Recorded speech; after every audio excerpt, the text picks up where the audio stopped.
तो आज हम लोग है ना क्या पढ़ेंगे, क्षेत्रमिति। और यह चैप्टर नंबर कौन सा है, 9वां है। कक्षा तो आपको पता है कि 8वें कक्षा है क्षेत्रमिति। देखिए क्षेत्र का मतलब क्या होता है, कोई एरिया होता है ना, और उस एरिया को ही हम किस प्रकार से मापेंगे, उसका जो है कभी क्षेत्रफल निकालने को आएगा, कभी उसका आयत ज्ञात करने को आएगा, कभी उसका परिमाप ज्ञात करने को आएगा, ये सब आएगा। इसमें कभी कभी द्विविमीय आकृति है, क्या ये द्विविमीय आकृति। द्विविमीय आकृति का मतलब होता है कि जिसमें दो विमा हो, मतलब एक तो लंबाई हो एक चौड़ाई हो। और कभी कभी आएगा आपको त्रिविमीय, 3D, क्या बोलते हैं 3D कहते हैं। उसमें तीन को माप आएंगे, एक लंबाई आएगा, एक चौड़ाई आएगा और एक ऊंचाई आएगा, ठीक है ना।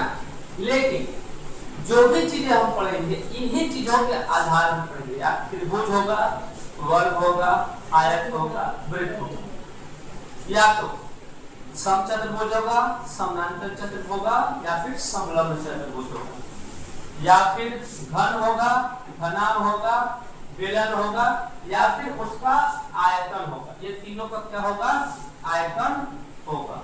इन्हीं सबों के बारे में हम पढ़ेंगे। अब इस चैप्टर को समझने के लिए, इसके सारे के सारे प्रश्नों को करने के लिए सबसे पहले तो आप लोगों को ये सारे जो चीजें यहाँ पे दी हुई है, जो सारी आकृतियां बताई गई है, इन सबों का जो फॉर्मूले होते हैं ये आपको पता होना चाहिए कि त्रिभुज का क्षेत्रफल का फॉर्मूला क्या होता है, वर्ग का क्षेत्रफल का फॉर्मूला क्या होता है, परिमाप का फॉर्मूला क्या होता है, समांतर चतुर्भुज का क्षेत्रफल का फॉर्मूला, समानांतर चतुर्भुज का या फिर समलंब चतुर्भुज का क्षेत्रफल का फॉर्मूला आपको आने चाहिए। तो चलिए हम समय को ना गंवाते हुए फटाफट कहाँ चलते हैं, आपको एक एक करके इन सबों का क्या देते हैं, डेफिनेशन देते हैं, ठीक है ना।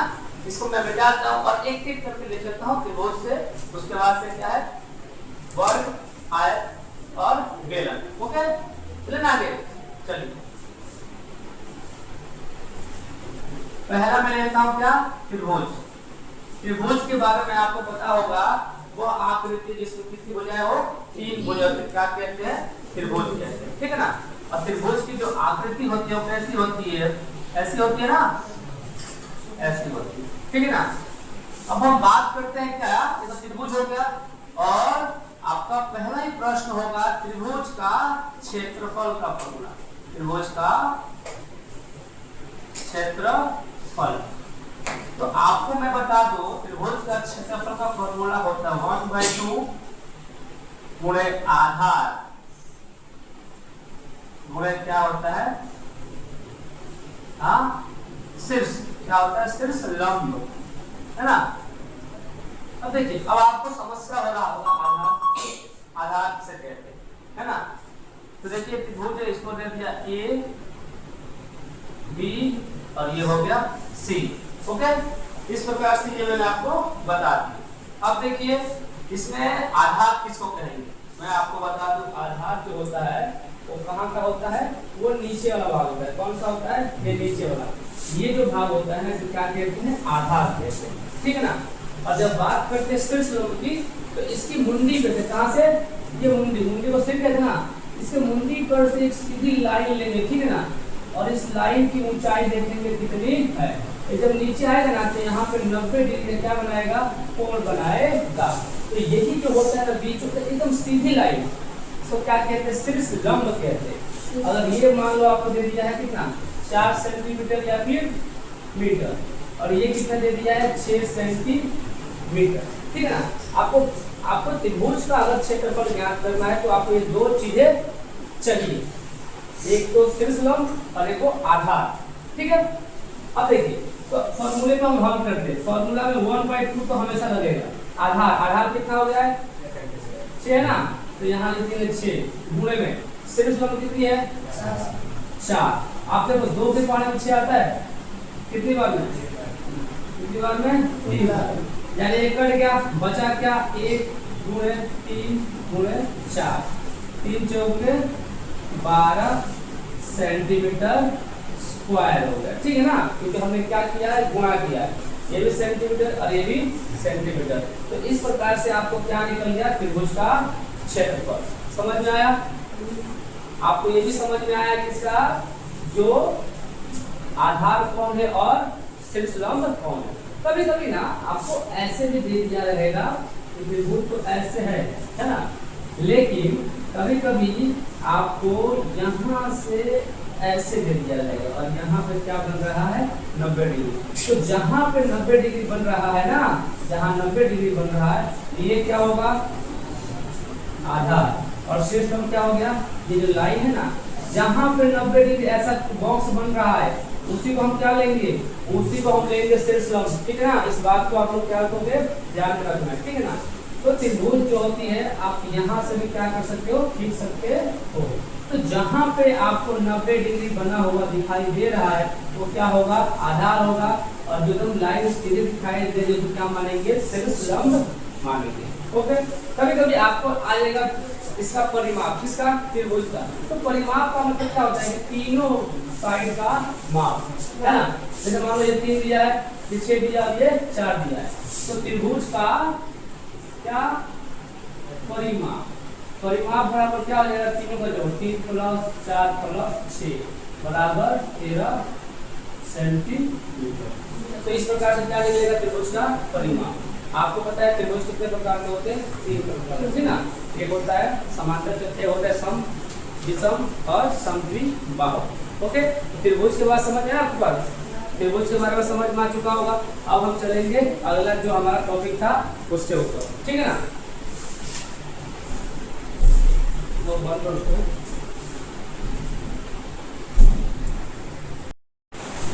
इसके पहले हमने किसके बारे में देखा, त्रिभुज के बारे में देखा। अब हम देखेंगे वर्ग के बारे में, ठीक है ना। वर्ग आप सभी ने कक्षा 5, 6, 7 सभी क्लास में पढ़ा होगा, वर्ग किसे कहते हैं। वर्ग का डेफिनेशन होता है वह आकृति, ये क्या है, एक आकृति है ना, हमने बना दिया है, जिसकी सभी भुजाएं क्या हो, समान माप की हो। सभी भुजा, भुजा क्या होता है, एक भुजा, ये 2 भुजा, 3 भुजा, ये 4 भुजा। आपको पता है ना, छठी में आपने पढ़ा होगा कि बहुभुज किसे कहते हैं, 2 से अधिक भुजाओं से बनी आकृति को क्या कहते हैं, बहुभुज। ये क्या है, बहुभुज है, क्योंकि इसमें 4 भुजा, 1 भुजा, 2 भुजा, 4 भुजा। तो हमारा डेफिनेशन है वर्ग किसे कहते हैं, तो वह आकृति जिसकी सभी भुजाओं का माप क्या हो, समान हो। अब देखो इसमें हमने एक आकृति बनाई, ABCD, इसका नाम दे दिया।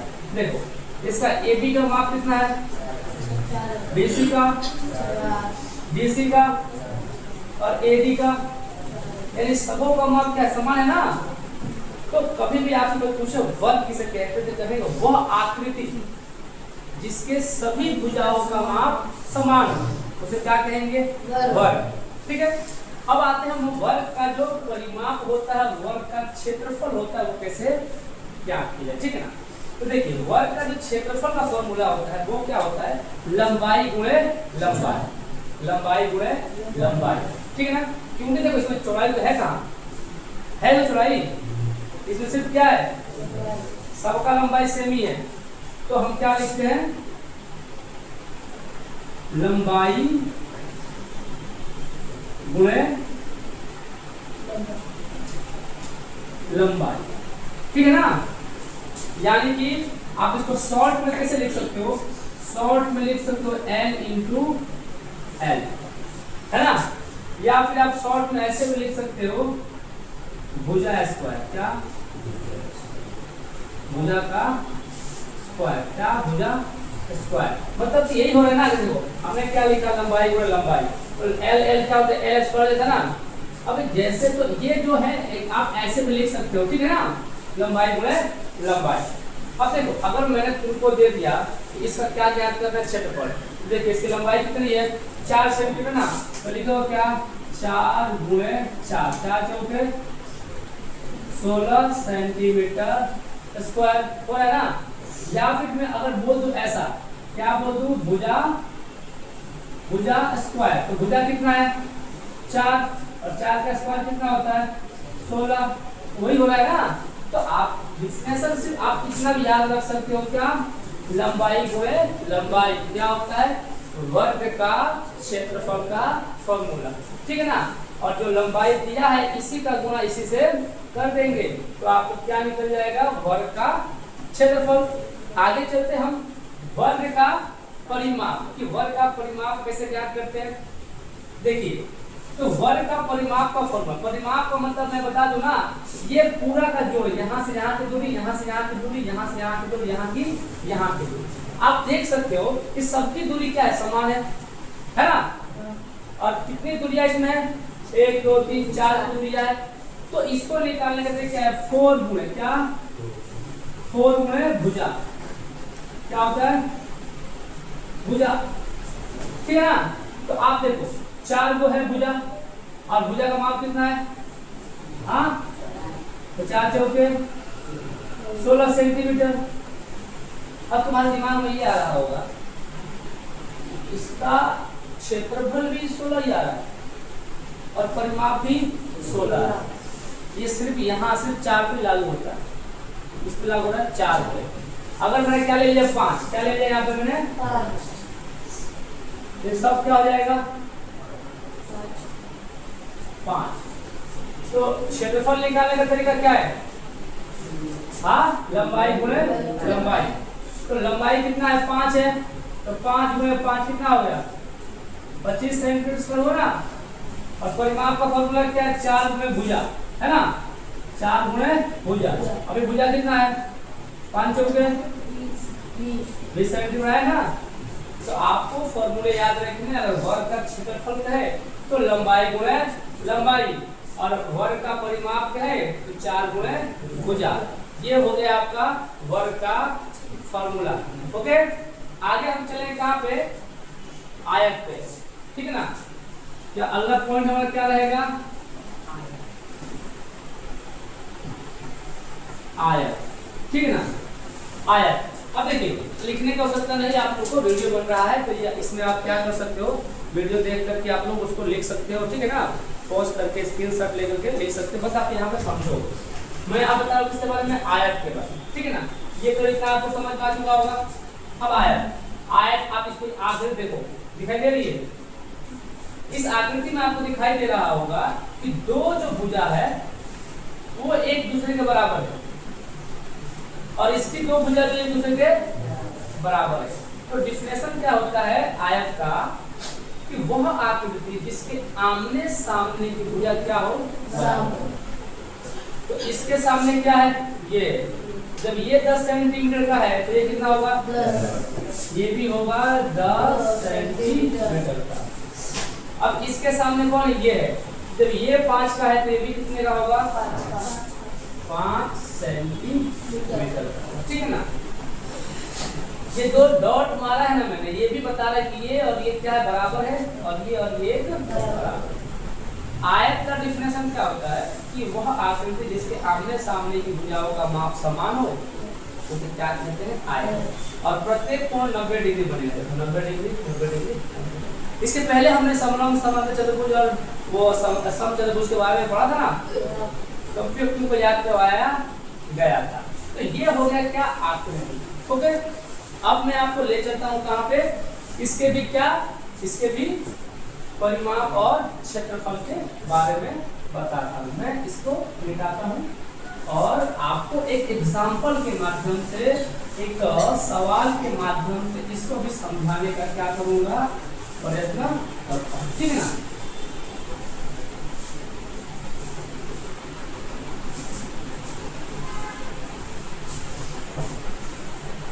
आयत का क्षेत्रफल और आयत का परिमाप। ओके, ये हमारा है क्या